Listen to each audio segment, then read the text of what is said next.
with you, and because I know you'll be distracted with Pokemon coming to Netflix tomorrow, I'm here to remind you what you can choose from on Sportsnet on another busy weekend in the sporting world. And if you can, try and catch them all. Coming up in sports, the Raptors waved goodbye to 2013 in style. See if they can continue their winning ways against the league's best Indiana Pacers. And while the weather outside was frightful, the hockey, it was delightful. We've got full highlights of the Winter Classic from the Leafs and Red Wings coming up. Faizal Khamisa here with you, checking in on the latest from Sochi today, where there's a whole lot of cleaning, I imagine at least. Yes, the Olympics are done. It's time to face the reality that we got to work during our days again. The NBA trade deadline is today at 3 p.m. Eastern, and so far the biggest deal we've had this week was Facebook buying WhatsApp for a cool $16 billion, which is roughly what Kobe Bryant's set to make over the next 2 years. Not exactly the fanfare of LeBron James' decision to sign with Miami, but Andrew Wiggins' commitment to Kansas is expected to have an equally rippling effect on college basketball this season. It was a big day as well for everyone involved with the Winter Classic. For the Maple Leafs and Red Wings organization, a culmination of nearly 2 years of talks after last year's game was canceled. For the coaches of both sides, it's a chance to get those pesky 24/7 cameras out of the locker rooms, and for the players, it was a chance to win a big game at the big house in the hopes of sparking a big 2014. A big crowd as well, over 105,000 braced -11 temperatures to start the game, the coldest Winter Classic on record. Henrik Zetterberg goes dashing through the snow on a 2-on-1 with Daniel Alfredson, plays the puck in front, Alfie skates and in. Naturally, he gets some mixed reactions with the Leaf fans in the crowd, but he makes it 1-0 Red Wings. If you're looking to get out of this frigid temperature and into some heat, maybe head down to Sochi. Yes, the Winter Olympics are there, but it's winter in name only right now, with the temperature today peaking at 61 degrees Fahrenheit or 16 Celsius. By comparison, it's only 13 degrees in Los Angeles today. Fun fact about this year's opening ceremonies in the Olympics, over 10,000 Russians reportedly auditioned to sing or dance at them, the most popular song of choice being Gangnam Style by Psy, which to me warrants a sigh. Empty. That's how Pavel Datsyuk described his feeling moments after Russia's loss to Finland. It's a perfect word because that's how the Russian men's hockey team will leave Sochi. Yesterday, news surfaced about a possible Earth 2.0 when it was confirmed by NASA that 715 other planets exist outside our solar system. Now, NASA's telescopes found this by tracking Jose Bautista's home run ball in the first inning of Toronto's spring training win yesterday. That thing didn't land. It's a team that it can't do anything but win gold in this country. If you win anything but gold, you're deemed a failure. So he's got to take the players that he thinks gives him the best chance to win gold, and I think that's what he did. Hey everyone, Faizal Khamisa with you in the Sportsnet 360 newsroom. And because it's the Olympics, you may be missing out on other news from the sporting world like this. Masahiro Tanaka, fresh off his $155 million contract with the Yankees, spent about $200 grand chartering a plane to get his family and poodle to New York, which is ridiculous because who owns a poodle?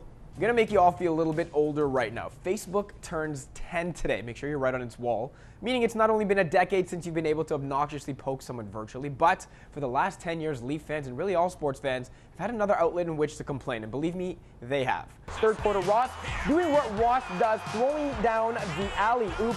That would give Toronto a 1-point lead. But the Clippers, they're known as Lob City because of plays like this. Crawford to Griffin for one alley-oop. Look at the height on Griffin on that one. Now, you thought that was nice.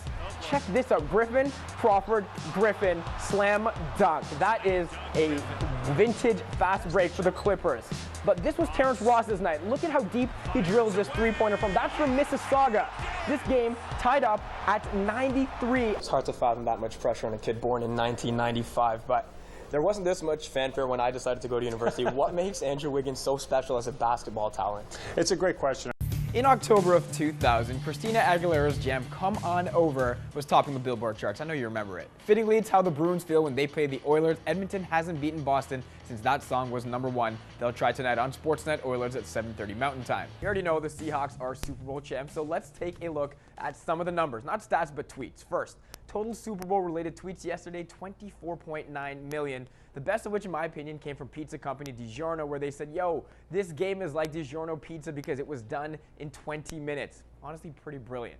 Now, your three most tweeted moments. #1, Bruno Mars. No, I'm kidding. Percy Harvin's kickoff TD, bringing in 381,000 tweets per minute. To basketball, where LeBron James and his protective mask have garnered a lot of attention, but it hasn't taken away from his abilities. Against the Knicks yesterday, 31 points, 4 rebounds, 4 steals. Then an appearance on Jimmy Fallon, where he played a little waste paper basketball, which is probably what he feels like when he's playing the Knicks anyways. His play also prompted a world-class headline by the New York Daily News today, which read, "Masked Man Mauls Knicks." Just fantastic. Did you hear the story about the lady from Hamilton who bought a ticket for a recent $50 million lottery and won after lottery reps tracked her down despite misplacing said ticket and not knowing for months?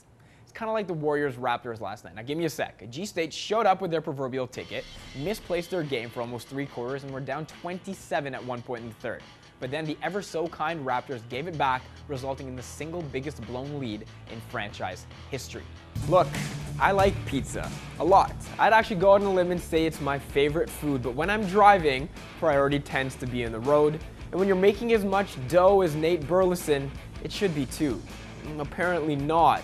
The Detroit Lions said today that Burleson broke his arm in a single-car accident last night, and according to police, it happened when his car hit a median as he tried to stop 2 pizza boxes from falling off his front seat. There's no timetable for his return, but it's apparent he'll miss a big slice of his team's action going forward.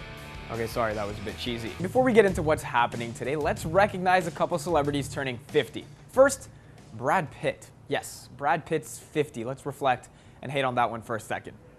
Secondly, happy 50th to Charles Oakley. Let's not hate on that one purely out of fear. Now, Oakley's relevant today not only because he turns the big 5-0, but because he's been involved with all 4 NBA teams on Sportsnet tonight. It's like our gift to him. Yesterday, a TV special ran that showed magician David Blaine impressing a bunch of celebrities with mind-blowing magic tricks. It didn't explain, though, how the 76ers have somehow beat the Heat, Rockets, and Bulls so far this season, but if there were ever a sign that magic were real, it's that. 11 days ago, Joey Chestnut downed 9 pounds of shrimp in 8 minutes. Impressive? I'm going to preview 4 hockey games in 20 seconds. On Sportsnet East at 7 Eastern, the Sens play Florida, looking to win in Ottawa for the first time in 4 years. Sportsnet Pacific at 5 Pacific has Canucks Stars, Vancouver points in 10 of their last 11. Oilers Avalanche Edmonton looking to snap a 4-game losing streak at 7:30 Mountain Time on Sportsnet Oilers. Finally, Calgary Detroit on Sportsnet West at 5 Mountain Time. Wings have lost 5 straight at home.